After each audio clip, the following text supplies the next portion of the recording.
in this video, I'm going to teach something that will fundamentally change your life. And as usual, if you're not on the spiritual realm to understand it, it will just be a motivational video for you. But the day you wake up to that spiritual realm, it will become a key that can unlock all doors for you. So listen, before I gist you, click this link, this share button now, and share this video right now. And then click this plus sign and follow me, because that's how you start seeing my next videos. Now, this is the law of free properties. There is nothing you need in this life that a human being can provide, that if you ask 100 people for it, you will not find a human being that will provide it. That is anything you need in life. If you ask 100 people, before you complete 100, you will see somebody that has it, that can give it to you for free. For free. That somebody that's been looking for who to give it to. I'll give you some examples. First off, when I was in my NYSC, I was living in the same house with about 15 coppers. Do you understand? So let me even start from camp. So I served in a state where I knew nobody. That was my first time in the world of coming to that state. I did not come with anybody. I don't know anybody. I just used the address to get to the camp. So from the camp, I don't know where to go next. So after the 3 weeks, they were now calling, and I was broke as hell. I did not have, the total amount of money in my pocket is not up to 200 naira. Because the money to go for that camp, we had to borrow that money. Do you understand? I was broke as hell. I survived the whole 3 weeks. So when, at the end of the 3 weeks, people were now going. You get. So what they were doing is that different other coppers that have graduated, you know, from the camping, and they came as churches. So each church will carry like a placard and have their big boss. And they'll be calling anybody from this church. You will see people from Redeem, see people from Winners. They say, Winners Church. If you're a member of our church, come and join us. And you were posted to XYZ location. So me now, I saw my location. So I naturally went to my church. So my church said that before they would take me in, right, they gave me conditions. Every copper must pay, is it 5,000? That time it was big money. 5,000 naira per month for maintenance fee. Every copper must sweep. Every copper must not dress like this. They gave me like 20 rules. I was like, especially that money, I don't have that money they were calling. So I left them. I was like, if these people are giving these rules, I am sure there are people that will not have any rules at all. So I started going to other churches. I swear to God, before I went to the 5th church, I saw a church that was free. I will not mention the name of the church. They say, come in as you are, no money spent. Other coppers have already contributed for the money that that will feed you for the next 2 or 3 months before you stabilize. That was how I joined them. So why? Because I have this knowledge in my mind that there's always somebody that has it for free. You know, it's not the same as somebody that has it for cheap. I don't know if you get what I'm saying. Another one was that we are now living in the same house. We are so many in the same house. I was like, this is uncomfortable for me. I need me a flat. What is the best thing I can do to get a full flat? So I started asking coppers.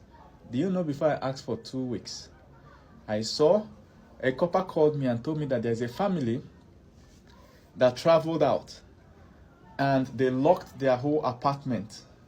And they are scared that thieves might break in the window and steal stuff. So they need somebody in there. So they reached out to the copper secretariat and they are looking for a copper that will stay there. I was like, what? I'm available now.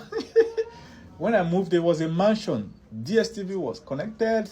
Nice seats, cushion, beds, kitchen with some food items still remaining. A whole lot of compound, wide compound. Only me, Omo. From copper staying with 15 other people in one apartment to a dorm. I was living like a legend during my NYSC. It's crazy. It shock you. Till today, I don't even know the family. Do you understand? Now you are there, I know that you are looking for something. Maybe an accommodation. You know, remember that somebody has accommodation somewhere. They are looking for somebody that will take. The problem is that you have not asked enough people. Do you know what they do in school? When you ask people for answers, they punish you in school. If you are writing exams now and you don't know something and you copy, they will punish you. Because of that, we grow up as adults thinking that it's wrong to ask. It's not wrong. Any problem you are facing in life, if you ask enough people, you'll be amazed at how many people have the easy solution to what you're facing.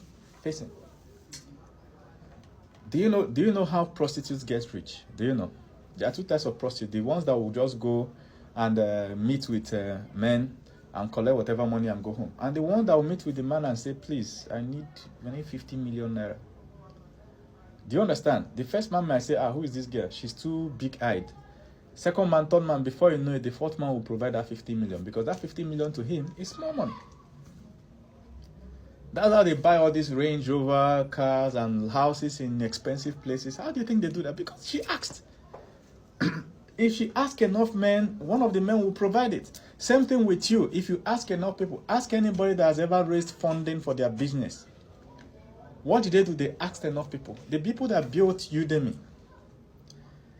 they asked 31 investors, rejected them. 31. Elon Musk, when he bought Twitter, he started asking. This guy had to go to Saudi Arabia. He went to Israel. He was going different countries asking for what? Money to buy Twitter. He raised it. Do you understand? Once you understand the principle of asking, what is your problem is you are shy. People will now say, oh, this is what he's looking for. Those people don't matter. Think of your life in 50 years. Will those people, will it matter that they knew that you asked for something? Do you understand what I'm saying? It wouldn't matter. Some people are in the university today looking for who will pay their school fees, how their father will work hard at home and earn school fees, without knowing that universities have free scholarships. All these oil companies you're seeing, they run scholarship programs inside universities. It's free. If you don't ask, will you know? Nope. The people that will know will codedly run it and be chopping their scholarship money every semester. There is, when I was in school, I was looking for money to buy a laptop. It was impossible to find. And that was actually the first time I learned about this principle. So we started looking for where to find this money. We will write letters, go and print it, 10, 15, 20 per day. We are sending it to every single office in school. We'll go to the office, knock, random person. Hey, I'm so and so. We're looking for a laptop, money to buy a laptop so that we can do XYZ. Software engineer, submit it to the C, address it to the head of department, address it to the lecturer, address it to. We were addressing letter to everybody.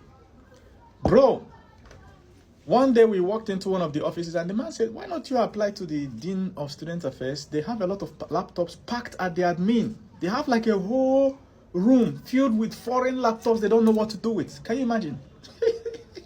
When we arrived there and we applied, the dean told us, he welcomed us, very accommodating man, and he told us how to put it in application. We should have to file the application. We wrote everything, submitted it with our school ID card and everything. Within a month, we have already closed school. I was at home. I got a call.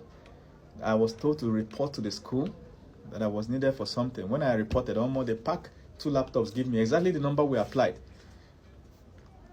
They just packed 2 brand new laptops in case and gave me. I called my guy. I said, guy, show. You don't click. True life story. I can tell you any other thing you're looking for. Whatever is your problem right now. That's why I do tell people, if your job is not paying you well, you don't have to be there. Don't be there struggling with anybody. You don't deserve any struggle. Don't struggle with the company. It's not your portion. You understand?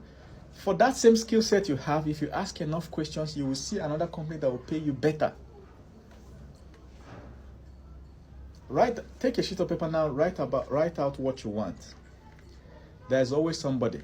One of the biggest stories on this is a man that said he wants to eat the genitals of another man. True life story. He posted it on the internet, started posting it. Before you know it, somebody else, I think the guy was in the US or so, somebody else in Europe reached out to him and said, yes, he has been looking for somebody to eat his genitals. And this guy booked flights himself and arrived and lay on the table. They videoed it and they actually cut it out and ate it and posted the video online. Police arrested him and then it became a big case since the guy volunteered for such, because the guy they ate his thing died. He bled to death. Now talk